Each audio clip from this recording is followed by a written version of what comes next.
So, I realized something kind of funny here is, I had a fascination, or had, I mean, I have a fascination with the Mother of Thousands plants. And I just, proliferated them to try different things with them. But it dawned on me just like how many of them I had, and I kind of wanted to share it. Like, this is my grow table. So, like, this was the main bunch that I first brought home with me. I mean, and it's just flourishing and doing wonderful. Or it's not.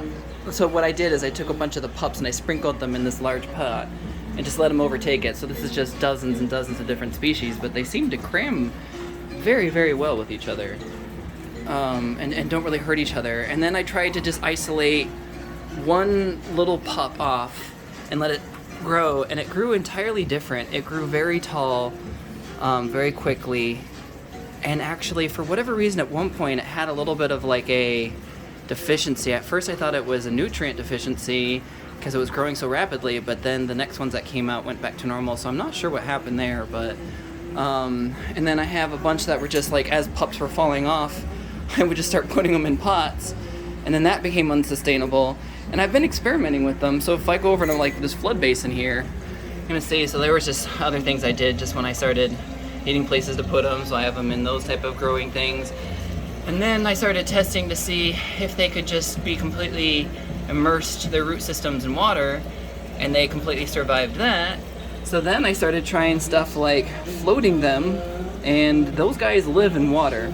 Their root system is completely in the water, and what I've noticed is they do perfectly fine except for when one of their leaves hit the water. If the leaf itself hits the water, then that rots and deteriorates, but the plant itself and its root system couldn't care.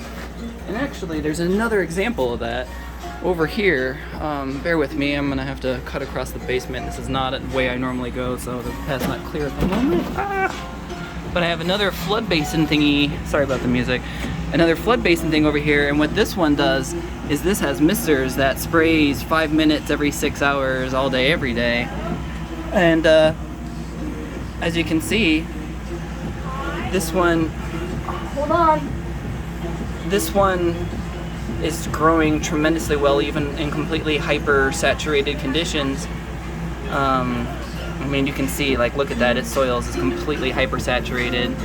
And even this guy who's not in that soil, I just try to put him directly in rocks and his roots go down into a waterbed.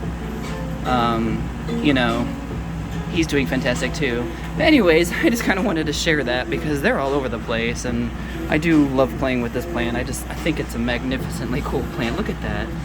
So I just wanted to share it with you, and thank you so much for bringing it to my attention and giving me the seed to be able to play with all this. Thanks. Bye.